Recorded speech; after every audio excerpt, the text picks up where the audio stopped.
Simba es un proyecto gratuito de promoción de la lectura. Ayúdanos a que nuestros libros lleguen a más gente compartiendo lecturas en las redes sociales.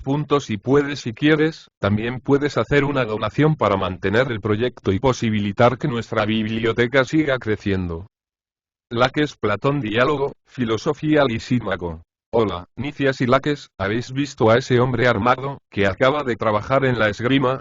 Cuando Melesías y yo os suplicamos que vinieseis a ver este espectáculo, no os dijimos las razones que nos movían para ello. Pero os las vamos a decir ahora, en la persuasión de que podemos hablaros con toda confianza. La mayor parte de las gentes se mofan de esta clase de ejercicios, y cuando se les pide consejo, lejos de manifestar su pensamiento, solo tratan de adivinar el gusto de los que les consultan, y hablan siempre contra su propia opinión. Respecto a vosotros, sabemos que a una extrema sinceridad unís una capacidad muy grande, y por lo mismo esperamos que diréis ingenuamente lo que pensáis sobre lo que tenemos que comunicaros. He aquí a lo que viene a parar todo este preámbulo. Cada uno de nosotros tiene un hijo. Los aquí presentes. Este, hijo de Melesías, lleva el nombre de su abuelo, y se llama Tucídides. Aquel, que es el mío, tiene el nombre de mi padre y se llama Arístides como él. Hemos resuelto procurar su mejor educación, y no hacer lo que acostumbran los más de los padres, que desde que sus hijos entran en adolescencia los dejan vivir a su libertad y capricho. Nuestra intención es vigilarlos con el mayor esmero, sin perderlos de vista. Y como vosotros tenéis también hijos, hemos creído que, cual ninguno, habréis pensado en los medios de hacerlos muy virtuosos. Y si esta idea no os ha ocupado seriamente, por ser vuestros hijos demasiado tiernos, hemos creído que llevaréis muy a bien este recuerdo sobre un negocio que no debe aplazarse, y que conviene que deliberemos aquí, todos juntos, sobre la educación que debemos darles. Aunque este discurso os parezca largo, es preciso, si os place, Nicias y Laques, que tengáis la bondad de oírme sobre este punto.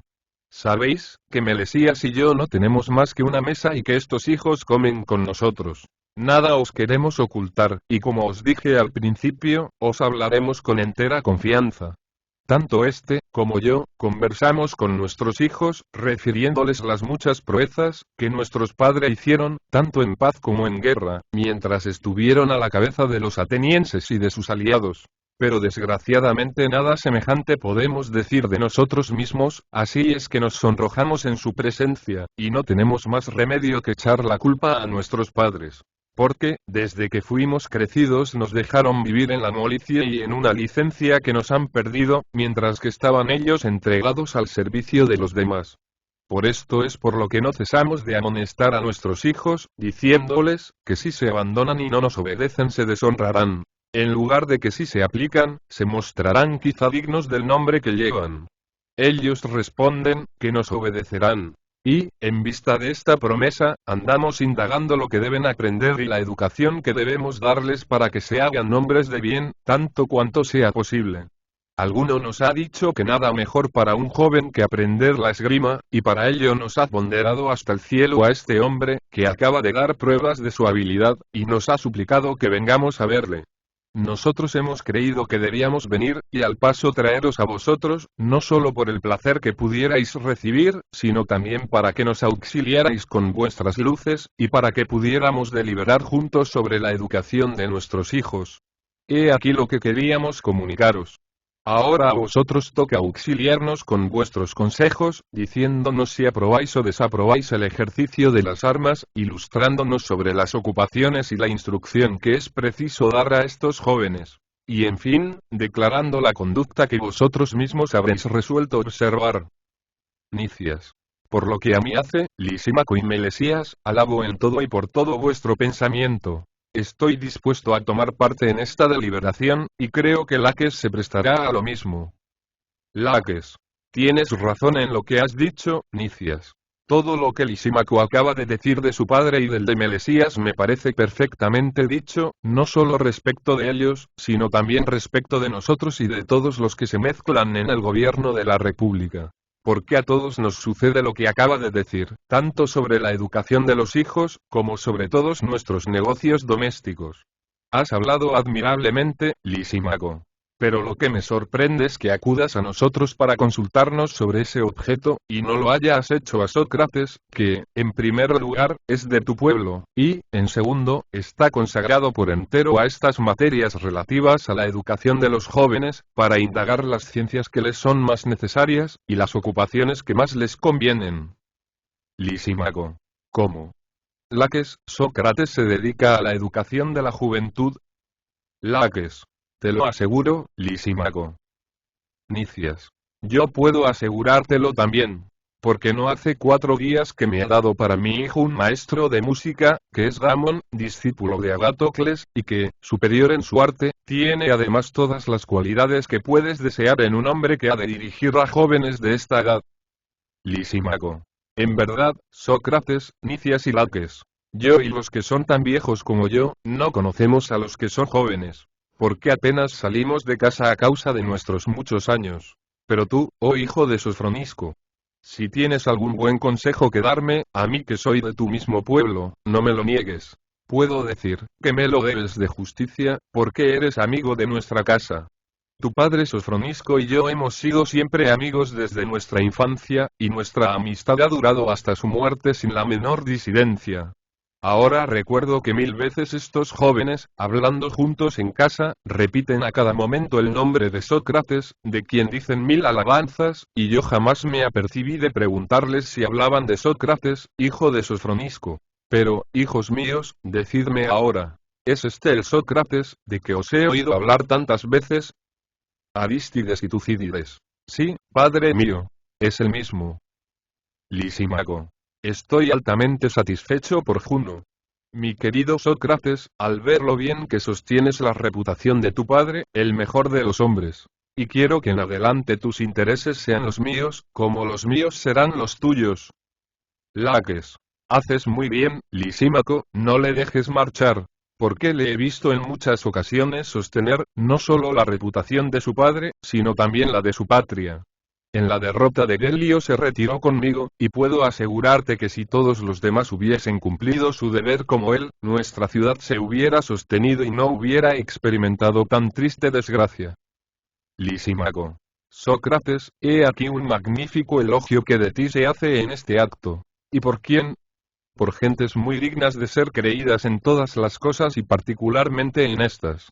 Te aseguro que nadie oye este elogio con más placer que yo. Estoy gozoso por la gran reputación que has sabido adquirirte, y cuéntame en el número de los que desean más tu felicidad. Has debido venir muchas veces a vernos, como un amigo de la casa. Comienza desde hoy, puesto que hemos renovado una amistad antigua. Únete a nosotros y a estos jóvenes, para que tú y ellos conservéis vuestra amistad, como un depósito paterno. Esperamos que así lo harás, y por nuestra parte no te permitiremos que lo olvides. Pero volviendo a nuestro objeto, ¿qué dices? ¿Qué te parece?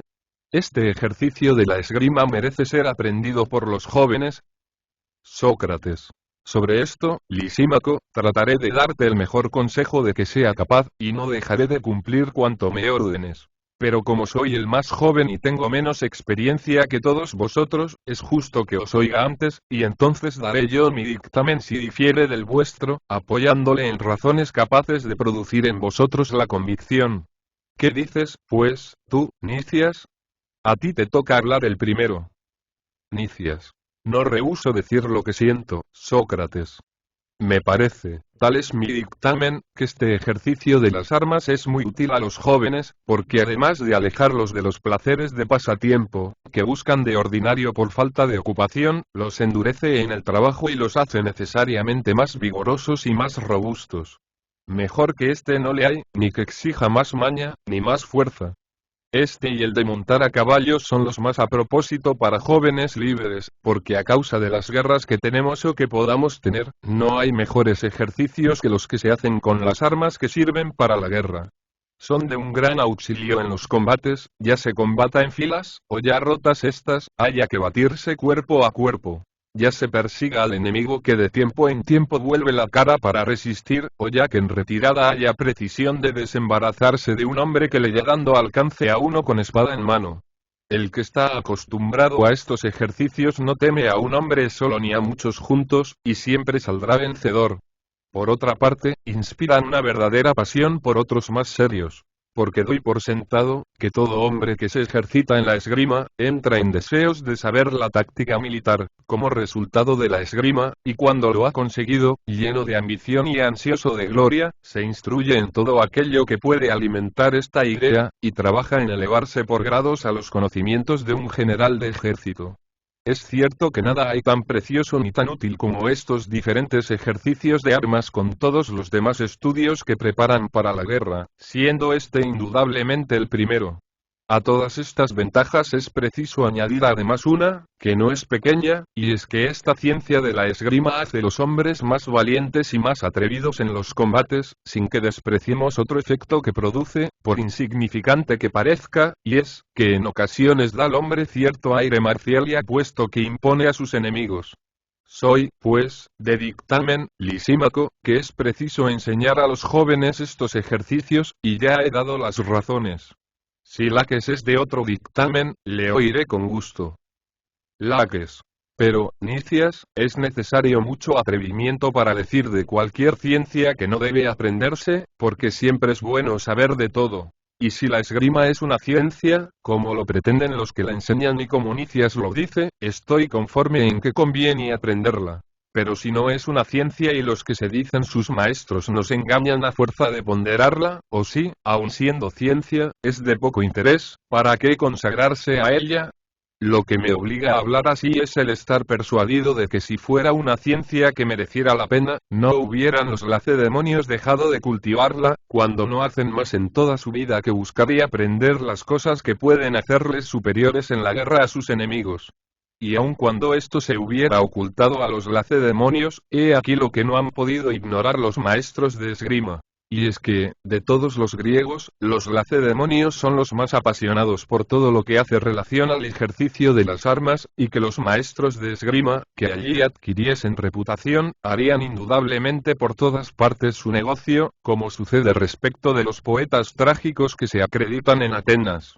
Porque todo hombre, que se reconoce con talento para hacer tragedias, no corre el Ática y va de ciudad en ciudad a representar sus piezas, sino que se viene derecho aquí, para que aquí se representen, y tiene razón. En vez de lo que veo a estos valientes campeones, que enseñan la esgrima, mirar a la Lacedemonia como un templo inaccesible, donde no se atreven a poner ni un pie, y rodar por todas partes, enseñando su arte a otros, y particularmente a pueblos que se reconocen ellos mismos inferiores a sus vecinos en todo lo relativo a la guerra. Además, Lisímaco, he visto un gran número de estos maestros de esgrima en lances dados, y sé lo que valen. Es fácil formar juicio al ver que la fatalidad ha querido, como si fuera con intención, que ninguno de tales maestros haya adquirido ni la más pequeña reputación en la guerra. En todas las demás artes siempre hay algunos, entre los que las profesan, que sobresalen y adquieren nombradía. Pero a los tales maestros les persigue cierta fatalidad.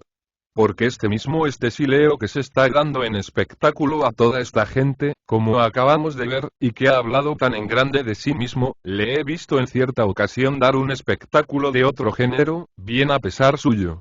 Hallándose en una nave que atacó a otra de carga enemiga, este Sileo combatía con una pica armada de una daga, arma tan ridícula como lo era él mismo entre los combatientes. Las proezas que hizo no merecen referirse. Pero el resultado que tuvo esta estrategia guerrera de poner una daga o guadaña al remate de una pica, merece especial mención. Como nuestro hombre se batía con semejante arma, sucedió desgraciadamente que se enredó en el aparejo del buque enemigo, en términos que, por más esfuerzos que hacía para desenredarla, no podía. Mientras los dos buques estuvieron al abordaje, el uno junto al otro, no se desprendió él del cabo de su arma.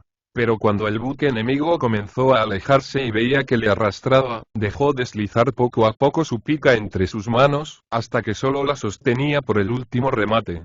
La actitud ridícula en que aparecía era objeto de chacota y burla de parte de los enemigos, hasta que habiéndole arrojado una piedra que cayó a sus pies, tuvo que abandonar su arma querida. Y los hombres de nuestro buque no pudieron contener sus risotadas al ver la guadaña armada pendiente del aparejo del buque enemigo.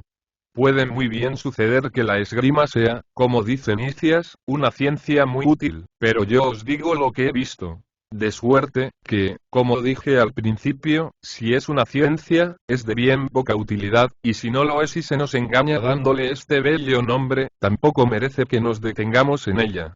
Si son los cobardes los que se dedican a la esgrima, se hacen más insolentes y su cobardía se pone más en evidencia. Y si son los valientes, todo el mundo tiene puestos en ellos los ojos. Y si llegan a incurrir en la menor falta, sufren 1000 burlas y 1000 calumnias.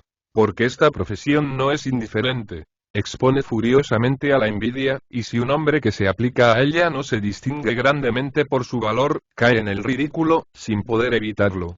He aquí lo que me parece, Lisímaco, la inclinación a este ejercicio. Pero ahora, como dije al principio, es preciso no dejar marchar a Sócrates, sin que a su vez nos dé su dictamen. Lisímaco. Te lo suplico, Sócrates, porque tenemos necesidad de un juez que termine esta diferencia. Si Nicias y Laques hubieran sido del mismo dictamen, hubiéramos podido ahorrarte este trabajo. Pero ya ves que disienten enteramente. Es necesario oír tu dictamen y ver a cuál de los dos prestas tu aprobación. Sócrates. ¿Cómo? Lisímaco, ¿sigues el dictamen del mayor número? Lisímaco. ¿Qué cosa mejor puede hacerse? Sócrates. ¿Y tú también, Melesías? ¿Qué? Tratándose de la elección de los ejercicios que habrá de aprender tu hijo. Te atendrás más bien al dictamen del mayor número que al de un hombre solo, que haya sido bien educado y que haya tenido excelentes maestros. Melesías. Por lo que hace a mí, Sócrates, me atendré a este último. Sócrates. ¿Te atendrás más bien a su opinión que a la de nosotros cuatro? Melesías. Quizá. Sócrates. Porque yo creo que, para juzgar bien, es preciso juzgar por la ciencia y no por el número. Melesías. Sin contradicción. Sócrates. Por consiguiente, la primer cosa que es preciso examinar es si alguno de nosotros es persona entendida en la materia sobre que se va a deliberar, o si no lo es.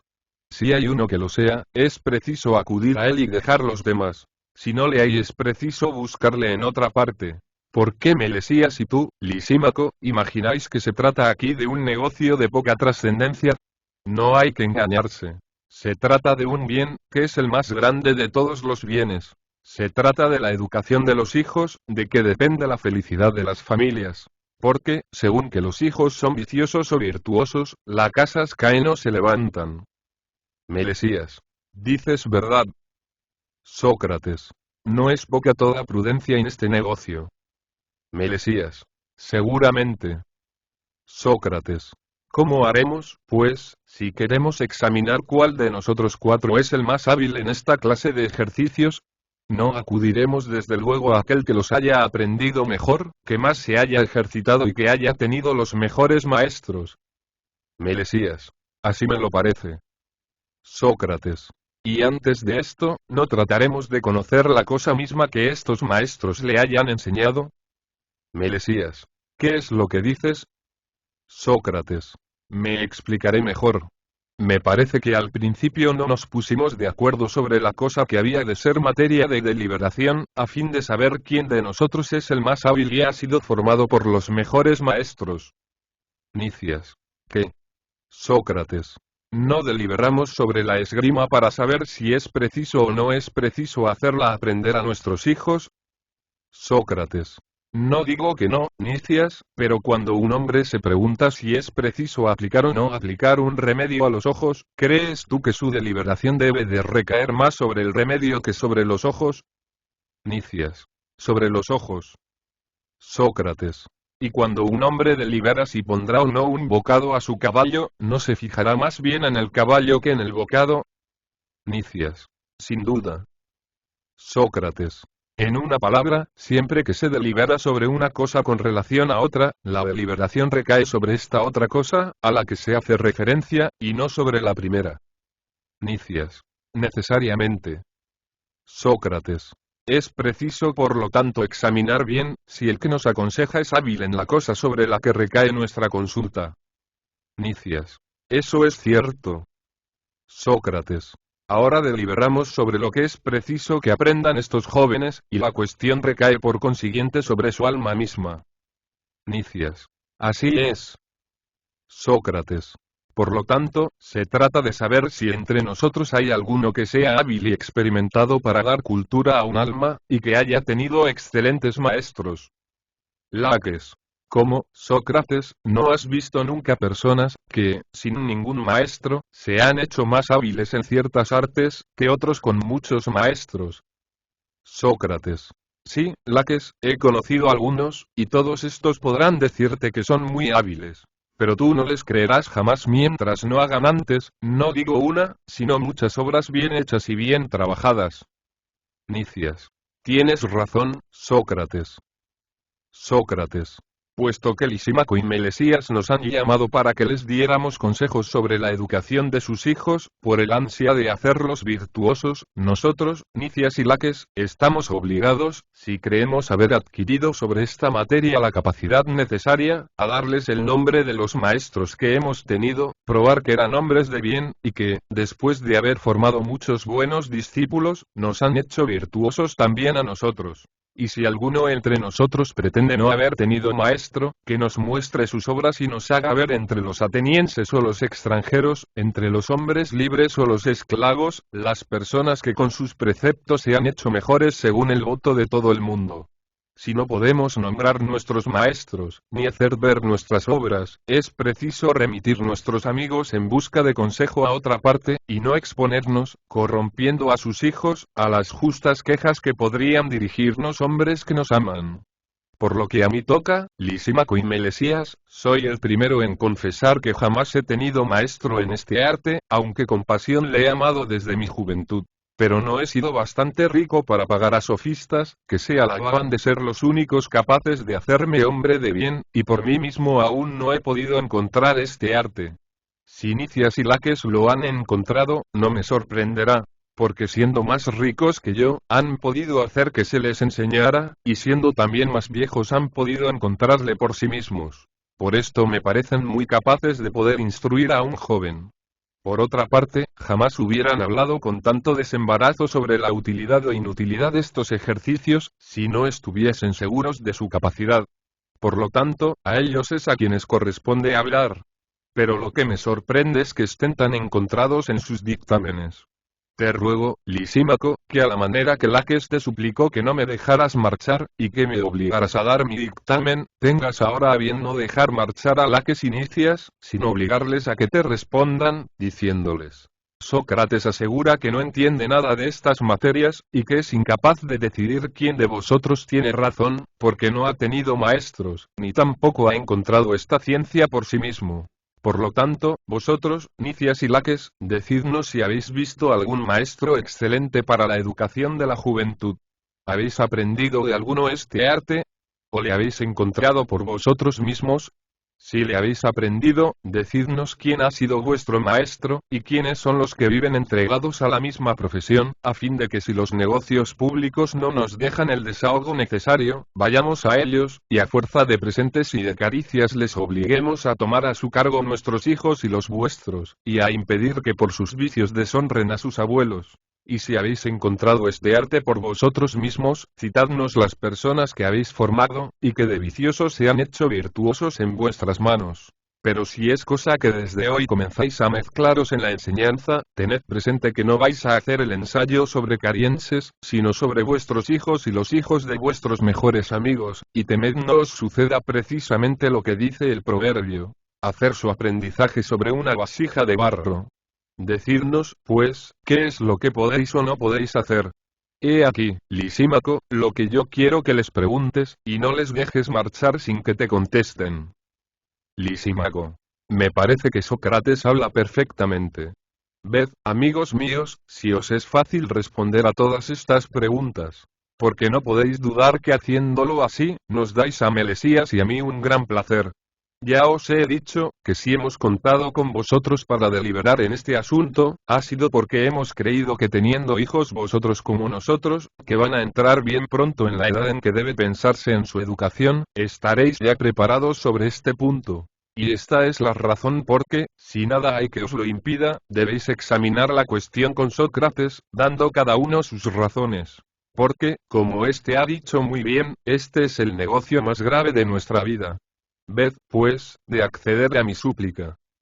Nicias.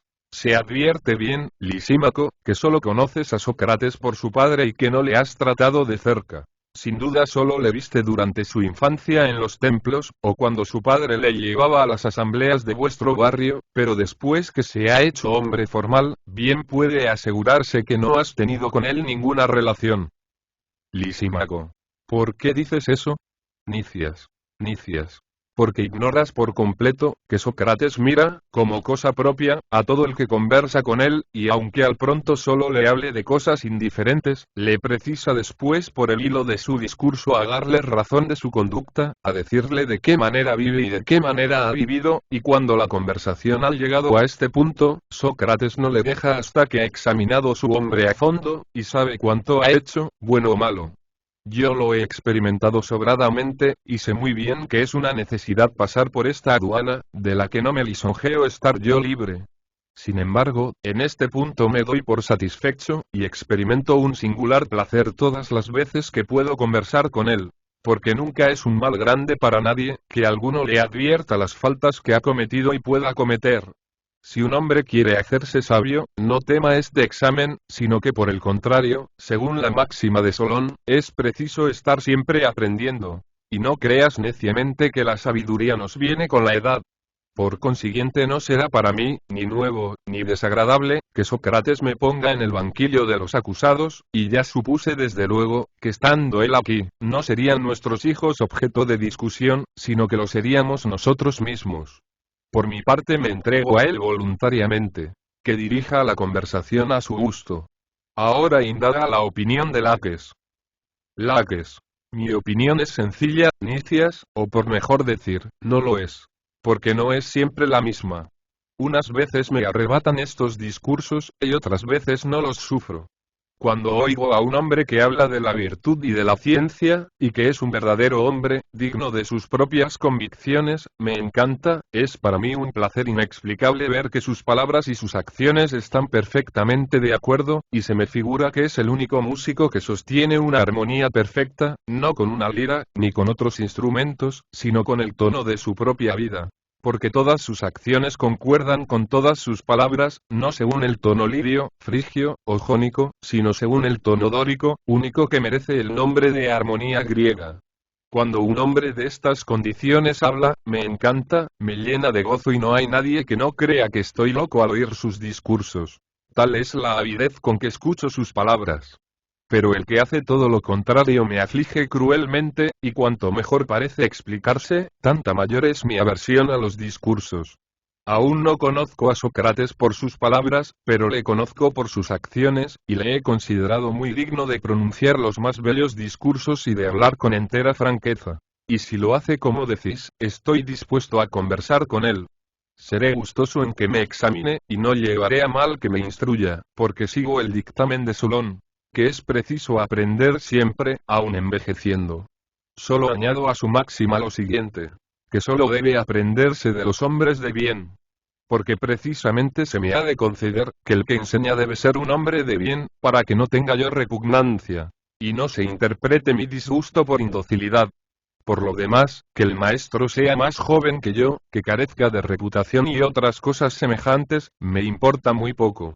Así, pues, Sócrates, queda de tu cuenta examinarme, instruirme y preguntarme lo que yo sé. Estos son mis sentimientos para contigo desde el día en que corrimos juntos un gran peligro, y en que diste pruebas de tu virtud, tales como el hombre más de bien podía haber dado. Dime, pues, lo que quieras, sin que mi edad te detenga en manera alguna. Sócrates. Por lo menos no podemos quejarnos de que no estéis dispuestos a deliberar con nosotros y a resolver la cuestión. Lisímaco. A nosotros toca ahora hablar, Sócrates, y me expreso así, porque te cuento a ti como uno de nosotros mismos.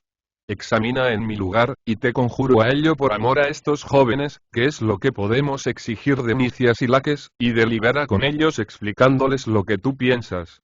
Porque respecto a mí, me falta la memoria a causa de mis muchos años, olvido la mayor parte de las preguntas que quería hacer, y no me acuerdo de mucho de lo que se dice, sobre todo, cuando la cuestión principal se ve interrumpida y cortada por nuevos incidentes. Discutid entre vosotros el negocio de que se trata, os escucharé con melesías y después haremos lo que creáis que deba hacerse. Sócrates.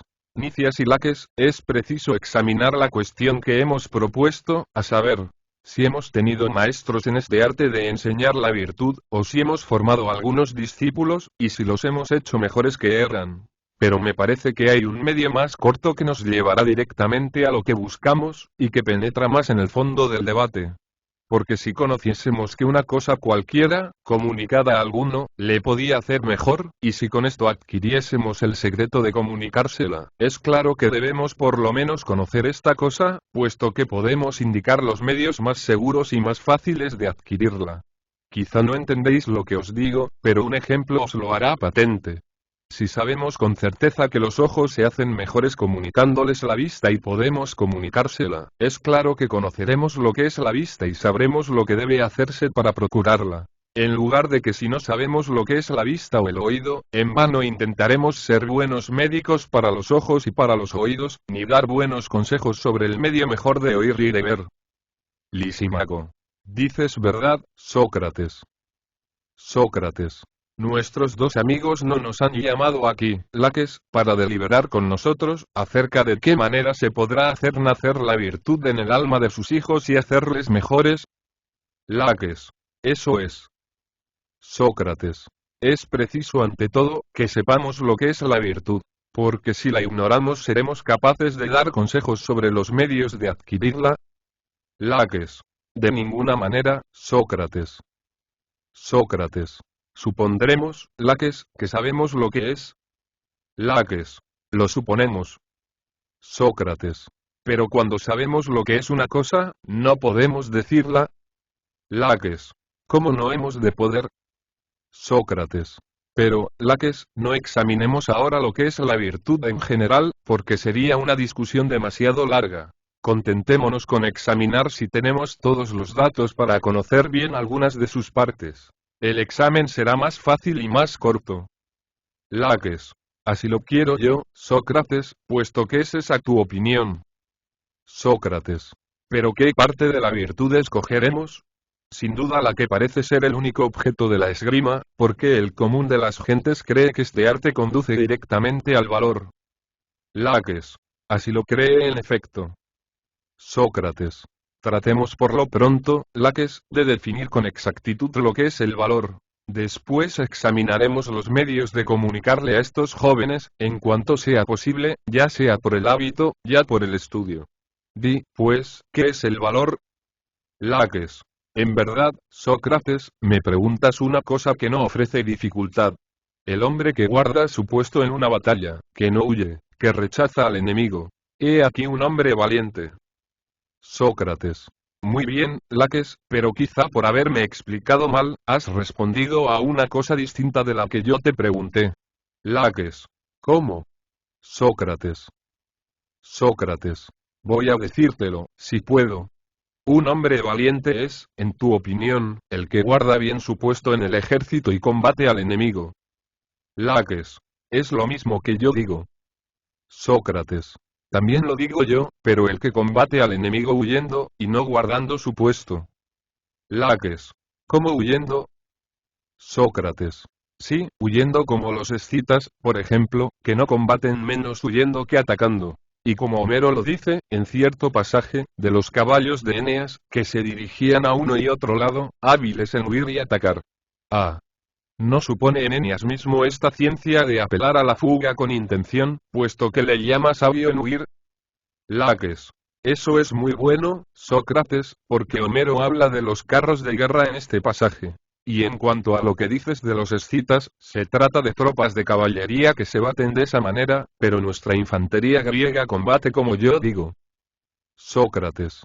Exceptuarás quizá a los lacedemonios, porque he oído decir que en la batalla de Platea, cuando atacaron a los persas, que formaban un muro con sus broqueles, creyeron que no les convenía mantenerse firmes en su puesto, y emprendieron la fuga. Y cuando las filas de los persas se rompieron por perseguir a los lacedemonios, volvieron estos la cara como la caballería, y por medio de esta maniobra estratégica consiguieron la victoria.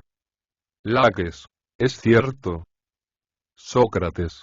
He aquí por qué te decía antes que había sido yo causa de que no hubieses respondido bien, porque yo te había interrogado mal, puesto que quería saber de ti lo que es un hombre valiente, no solo en la infantería, sino también en la caballería y demás especies de armas. Y no solo un hombre valiente en todo lo relativo a la guerra, sino también en los peligros de la mar, en las enfermedades, en la pobreza y en el manejo de los negocios públicos. Y lo mismo un hombre valiente en medio de los disgustos, las tristezas, los temores, los deseos y los placeres. Un hombre valiente, que sepa combatir sus pasiones, sea resistiéndolas a pie firme, sea huyendo de ellas, porque el valor, laques, se extiende a todas estas cosas. Laques. Eso es cierto, Sócrates. Sócrates. Todos estos hombres son valientes.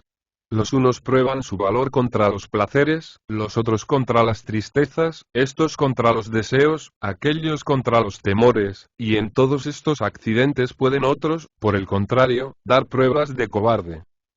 Laques. Sin contradicción. Sócrates. Te supliqué que me explicaras cada una de estas dos cosas contrarias, el valor y la cobardía. Comencemos por el valor. Trata de decirme lo que es esta cualidad, que siempre es la misma en todas estas ocasiones tan diferentes. ¿No entiendes aún lo que digo? Laques. Aún no lo entiendo bien. Sócrates. He aquí lo que quiero decir. Si, por ejemplo, te preguntase yo lo que es la actividad que se refiere a correr, tocar instrumentos, hablar, aprender, y a otras 1000 cosas a que aplicamos esta actividad mediante las manos, la lengua, el espíritu, que son las principales, ¿me comprenderías? Laques. Sí. Sócrates. Si alguno me preguntase, Sócrates, ¿qué es esa actividad que se extiende a todas estas cosas? Le respondería que la actividad es una facultad que hace mucho en poco tiempo. Definición que conviene a la carrera, a la palabra, y a todos los demás ejercicios. Laques. Tienes razón, Sócrates. Está bien definida. Sócrates. Pues defíneme lo mismo el valor. Dime cuál es esta facultad, que es siempre la misma en el placer, en la tristeza y en todas las demás cosas de que hemos hablado, y que no muda jamás, ni de naturaleza, ni de nombre. Laques. Me parece que es una disposición del alma a manifestar constancia en todo, puesto que es preciso dar una definición que comprenda todas las diferentes especies de valor. Sócrates. Así es preciso hacerlo para responder exactamente a la cuestión. Pero me parece que no tienes por valor toda constancia del alma, y lo infiero de que pones el valor en el número de las cosas bellas. Laques. Sí, sin duda, y de las más bellas. Sócrates. Sí, esta constancia, cuando va unida a la razón, es buena y bella. Laques. Seguramente. Sócrates. Y cuando se tropieza con la insensatez, ¿no es todo lo contrario? ¿No es mala y perniciosa? Laques. Sin contradicción. Sócrates. Y ya más bello a lo que es malo y pernicioso. Laques. No lo permita Dios, Sócrates. Sócrates. Luego a esta especie de constancia no le das el nombre de valor, puesto que no es bella, y que el valor es algo bello. Laques. Dices verdad. Sócrates. La paciencia o constancia unida a la razón, ¿es en tu opinión el verdadero valor? Laques. Así lo creo. Sócrates. Veamos. ¿Es la que va unida a la razón en ciertos casos, o la que está unida en todos, en las cosas pequeñas como en las grandes? Por ejemplo, un hombre gasta constante y prudentemente sus bienes, con una entera certeza de que sus gastos le producirán un día grandes riquezas. ¿Llamarás a este hombre valiente? Laques. No, por Júpiter. Sócrates. Sócrates. Pero un médico, por ejemplo, tiene a su hijo único o cualquier otra persona enferma de una inflamación del pulmón. Este hijo le persigue y le pide de comer y beber. El médico, lejos de dejarse llevar, sufre con paciencia sus lamentos. ¿Le daremos el nombre de valiente? Laques. Tampoco es ese valor, a mi parecer. Sócrates.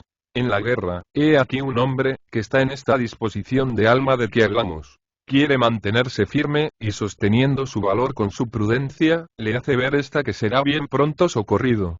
Que sus enemigos son mucho más débiles, y que él tiene la ventaja del terreno. Este bravo, que es tan prudente, ¿te parece más valiente que su enemigo que le espera a pie firme? Laques. No, sin duda. Este último es el valiente, Sócrates. Sócrates. Sin embargo, el valor de este último es menos prudente que el del primero. Laques. Eso es cierto.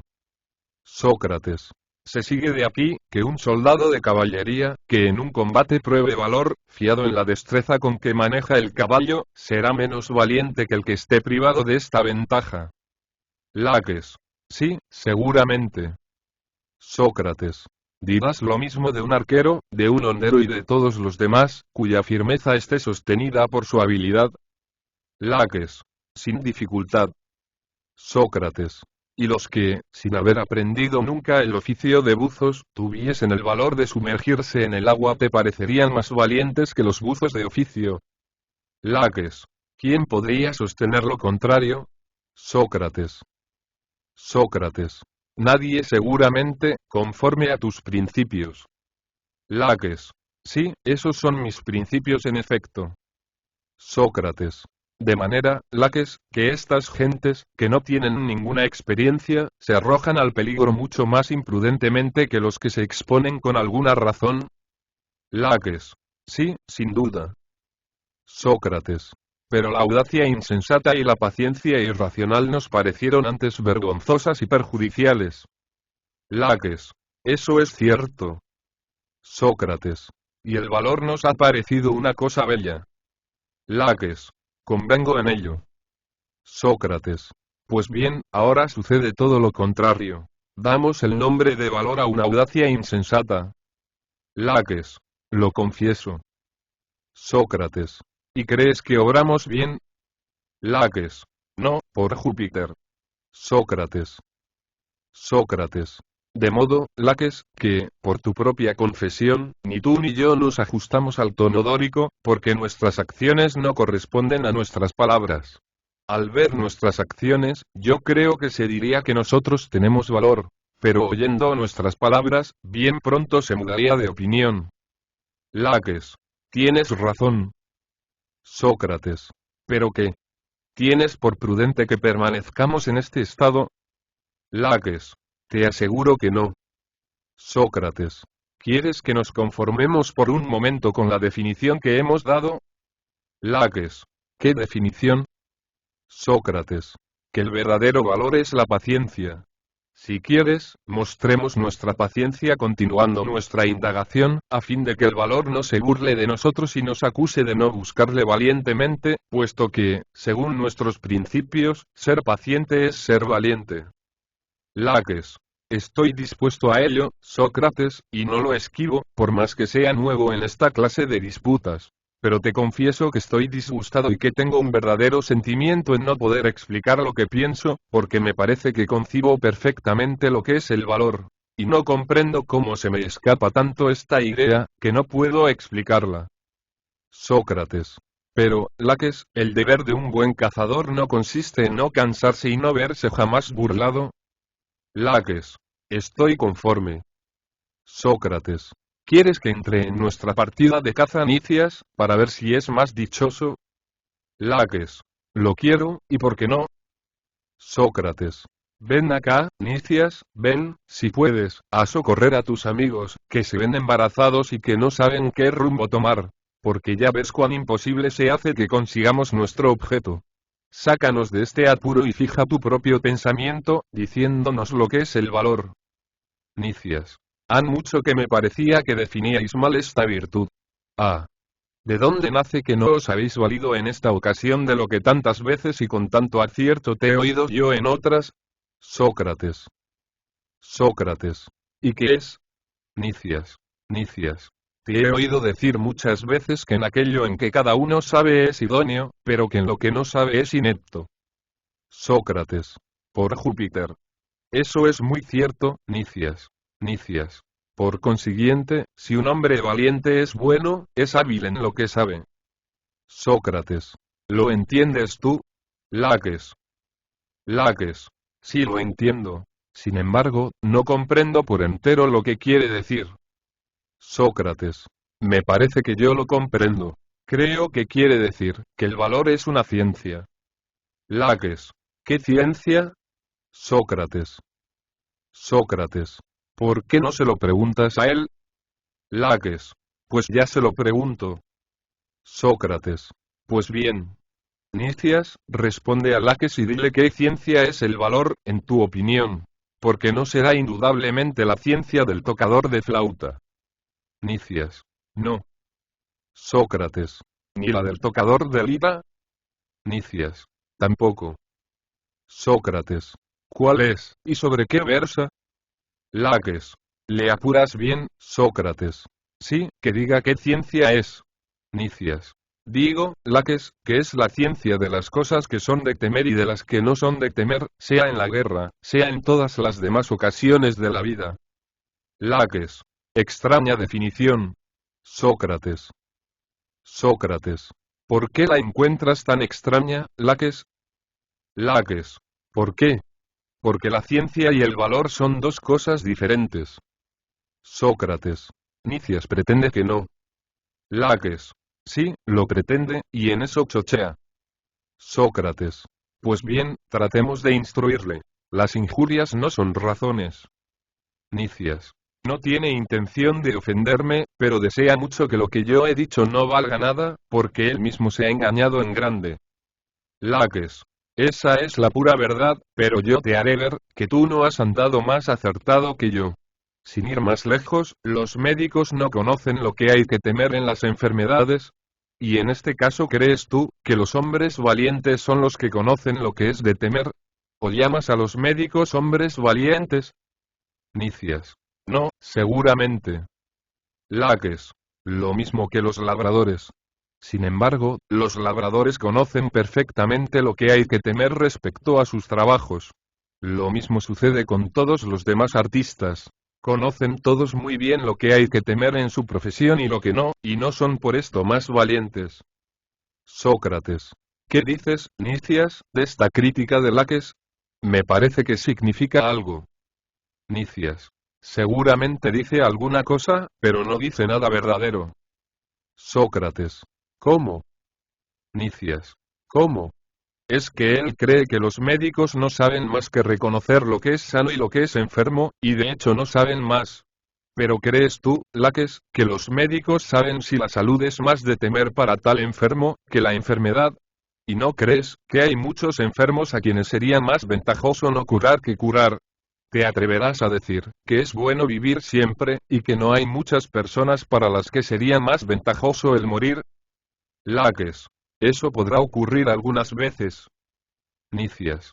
¿Y crees tú, que las cosas, que parecen temibles a los que tienen por bueno el vivir, parezcan lo mismo a los que tienen por más ventajoso el morir? Laques. No, sin duda. Nicias. ¿Y a quiénes tomarás por jueces? ¿Los médicos? ¿Los de otras profesiones? Ellos nada conocen, porque esto solo pertenece a los que están versados en esta ciencia de las cosas temibles, y estos son los que yo llamo valientes. Sócrates. Laques, ¿entiendes ahora lo que dice Nicias? Laques. Sí, entiendo, que, según se explica, no hay otros hombres valientes que los adivinos. Porque ¿qué otro que un adivino puede saber si es más ventajoso morir que vivir? Te preguntaría con gusto, Nicias, si eres adivino. Si no lo eres, adiós tu valor. Nicias. ¿Cómo? ¿Piensas que sea negocio de adivino conocer las cosas que son temibles y las que no lo son? Laques.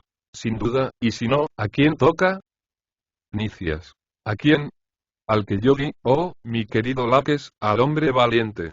Porque, el oficio de un adivino es conocer solo los signos de las cosas que deben suceder, como muertes, enfermedades, pérdida de bienes, derrotas, victorias, ya sea en la guerra, ya en otras luchas. Pero ¿crees tú, que conviene más a un adivino que a otro hombre el juzgar cuáles de estos accidentes son más o menos ventajosos?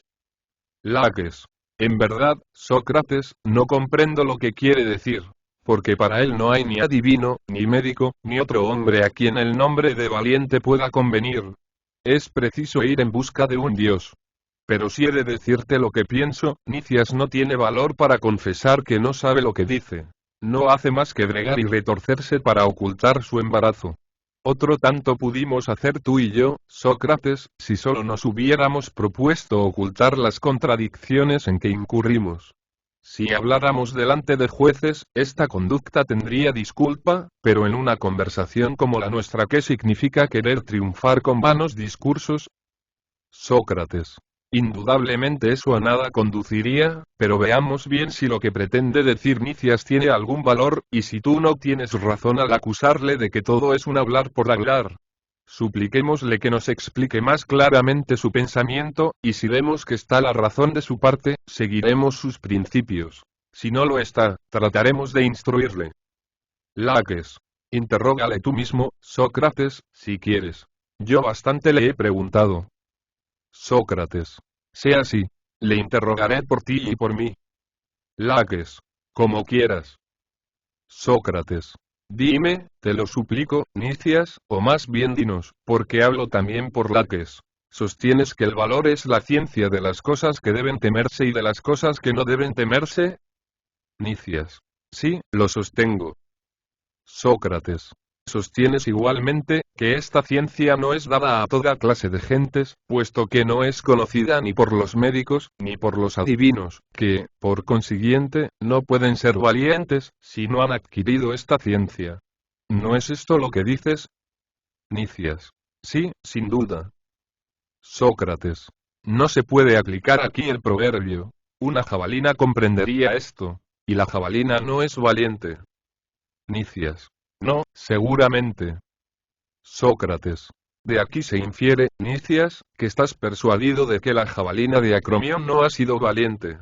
No lo digo de burlas, sino muy de veras. Es de necesidad que el que habla como tú no admita ningún género de valor en las bestias, o que conceda inteligencia a los leones, a los leopardos, a los jabalís, para que sepan muchas cosas que la mayor parte de los hombres ignoran, a causa de su mucha dificultad.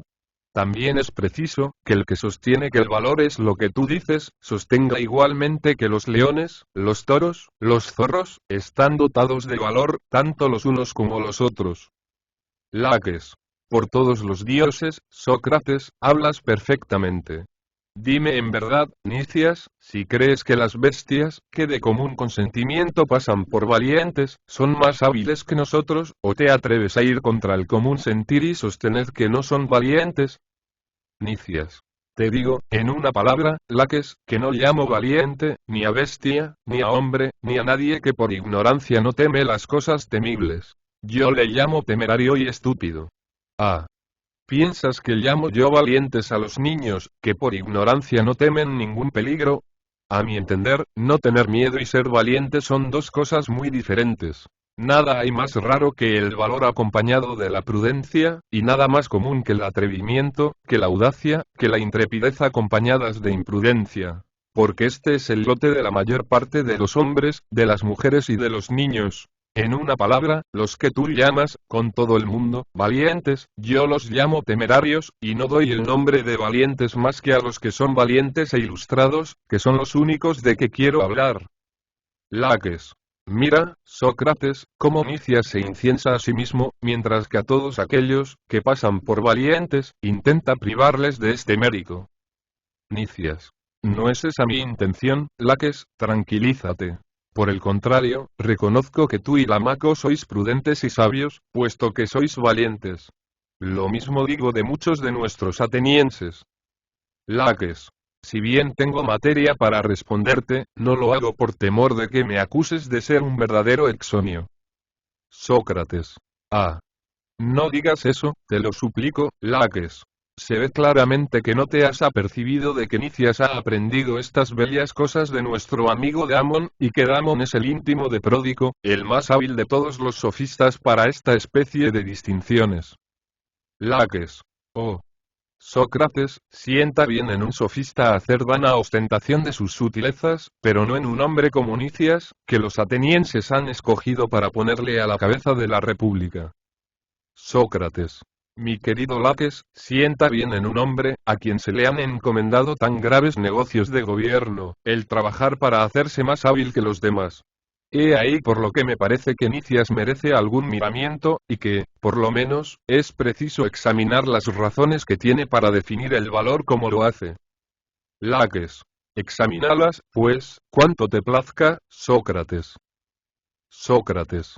Es lo que voy a hacer. Pero no pienses que te voy a echar fuera. Tendrás una parte en mi discurso. Fija bien tu atención, y ten en cuenta lo que voy a decir. Laques. Sea así, puesto que lo quieres. Sócrates. Bien. Nicias, dime, te lo suplico, tomando la cuestión en su origen, si no es cierto que desde luego hemos mirado el valor como una parte de la virtud. Nicias. Es cierto. Sócrates. Conforme a tu respuesta, si el valor no es más que una parte de la virtud, no hay otras partes, que reunidas con aquella constituyen lo que denominamos virtud. Nicias. ¿Cómo puede ser de otra manera? Sócrates. En este punto piensas como yo. Porque además del valor, reconozco también otras partes de la virtud, como la templanza, la justicia y muchas otras. ¿No las reconoces tú igualmente? Nicias. Sin duda. Sócrates. Bueno. Henos aquí de acuerdo ya sobre este punto. Pasemos a las cosas que son temibles y a las que no lo son. Examinémoslas bien, no sea que tú las entiendas de una manera y nosotros de otra. Vamos a decirte lo que pensamos. Si no convienes en ello, nos dirás tu opinión. Creemos que las cosas temibles son las que inspiran miedo, y no temibles las que no le inspiran. El miedo no lo causan, ni las cosas sucedidas ya, ni las que en el acto suceden, sino las que se esperan. Porque el miedo no es más que la idea de un mal inminente. ¿No lo crees así? Laques. Laques. Sí. Sócrates. He aquí nuestro dictamen, Nicias. Por cosas temibles entendemos los males del porvenir, y por cosas no temibles entendemos las cosas del porvenir, pero que, o parecen buenas, o, por lo menos, no parecen malas. ¿Admites nuestra definición o no la admites? Nicias. La admito seguramente. Sócrates. ¿Y la ciencia de estas cosas es lo que tú llamas valor? Nicias. Es eso mismo. Sócrates. Pasemos a un tercer punto, para ver si nos ponemos de acuerdo. Nicias. ¿Qué punto es? Sócrates. Vas a verlo. Decimos Laques y yo que en todas las cosas la ciencia tiene un carácter universal y absoluto. No es una para las cosas pasadas, y otra para las cosas del porvenir, porque la ciencia siempre es la misma. Por ejemplo, en lo que mira a la salud, siempre es la misma ciencia de la medicina la que juzga de ella, y la que ve lo que ha sido, lo que es y lo que será sano o enfermo. La agricultura asimismo juzga de lo que ha venido, de lo que viene y de lo que vendrá sobre la tierra. En la guerra, ya lo sabes, la ciencia del general se extiende a todo, a lo pasado, a lo presente y a lo porvenir. Ninguna necesidad tiene del arte de la adivinación y antes, por el contrario, manda en el adivino, como quien sabe mucho mejor que éste lo que sucede y lo que debe suceder. ¿No es formal la ley misma? Pues la ley dispone, no que el adivino mande al general, sino que el general mande al adivino. ¿No es esto lo que sostenemos? Laques. Laques. Seguramente, Sócrates. Sócrates. Y tú, Nicias, concedes como nosotros que la ciencia, siendo siempre la misma, juzga igualmente de lo pasado, de lo presente y de lo porvenir. Nicias. Sí, lo digo como tú, Sócrates, porque me parece que no puede ser de otra manera. Sócrates. Dices, muy excelente Nicias, que el valor es la ciencia de las cosas temibles y de las que no lo son. ¿No es esto lo que dices? Nicias. Sí. Sócrates. ¿No estamos también de acuerdo en que estas cosas temibles son males del porvenir, así como son bienes del porvenir las cosas que no son temibles? Nicias. Sí, Sócrates, estamos de acuerdo. Sócrates. Y en que esta ciencia no se extiende solo al porvenir, sino también a lo presente y a lo pasado. Nicias. Convengo en ello. Sócrates. ¿No es cierto, entonces, que el valor sea solo la ciencia de las cosas temibles y no temibles, porque no conoce solo bienes y males del porvenir, sino que se extiende tanto como las demás ciencias, y juzga igualmente de los males y de los bienes presentes, de los males y de los bienes pasados? Nicias. Así parece. Sócrates. Tú solo nos has definido la tercera parte del valor, y quisiéramos conocer la naturaleza del valor todo entero. Ahora me parece, según tus principios, que la ciencia es, no solo la de las cosas temibles, sino también la de todos los bienes y todos los males en general. ¿Habrás cambiado de opinión, Nicias, o es esto mismo lo que quieres decir? Nicias. Me parece, que el valor tiene toda la extensión que tú dices. Sócrates. Sentado esto, ¿piensas que un hombre valiente esté privado de una parte de la virtud, poseyendo la ciencia de todos los bienes y de todos los males pasados, presentes y futuros? ¿Crees que semejante hombre tendrá necesidad de la templanza, de la justicia y de la santidad, cuando puede precaverse prudentemente contra todos los males que le puedan venir de parte de los hombres y de los dioses, y proporcionarse todos los bienes a que pueda aspirar, puesto que sabe cómo debe conducirse en cada lance que ocurra? Nicias. Lo que dice Sócrates me parece verdadero. Sócrates. El valor no es una parte de la virtud, sino que es la virtud entera. Nicias. Así me lo parece. Sócrates. Sin embargo, nosotros habíamos dicho que el valor no era más que una parte. Nicias. En efecto, así lo dijimos. Sócrates. ¿Y lo que entonces dijimos no nos parece ahora verdadero? Nicias. Lo confieso. Sócrates. Por consiguiente, aún no hemos averiguado lo que es el valor. Nicias. Estoy conforme. Laques. Creía, mi querido Nicias, que tú lo indagarías mejor que cualquiera otro, al ver el desprecio que me habías manifestado, cuando yo respondía a Sócrates. Y había concebido grandes esperanzas de que, con el socorro de la sabiduría de Gamón, lo hubieras conseguido. Nicias. Vaya, Laques, que vamos perfectamente. No te importa nada aparecer muy ignorante sobre lo que es el valor, con tal de que haya aparecido yo tan ignorante como tú. Solo esto has tenido en cuenta, sin calcular si es conveniente que ignoremos cosas que debe conocer todo hombre de buen sentido. Así son todos los hombres. No se miran a sí mismos, y solo fijan sus miradas en los demás. En cuanto a mí creo haber respondido medianamente. Si me he engañado en algo, no pretendo ser infalible, y me corregiré instruyéndome, sea con Damon, de quien parece que burlas sin conocerle, sea con otros. Y cuando me considere bien instruido, te comunicaré parte de mi ciencia. Porque no soy envidioso, y me parece que tú tienes una gran necesidad de instrucción. Laques. Y tú, Nicias, si hemos de creerte, eres un gran sabio. Sin embargo, con toda esta magnífica opinión de ti mismo, yo aconsejo a Lisímaco y a Melesías que no nos consulten más sobre la educación de sus hijos, y si me creen, como ya lo dije, que se entiendan para esto únicamente con Sócrates, porque por lo que a mí hace, si mis hijos estuvieran en edad, este es el partido que tomaría. Nicias. Ah. En este punto estoy de acuerdo contigo.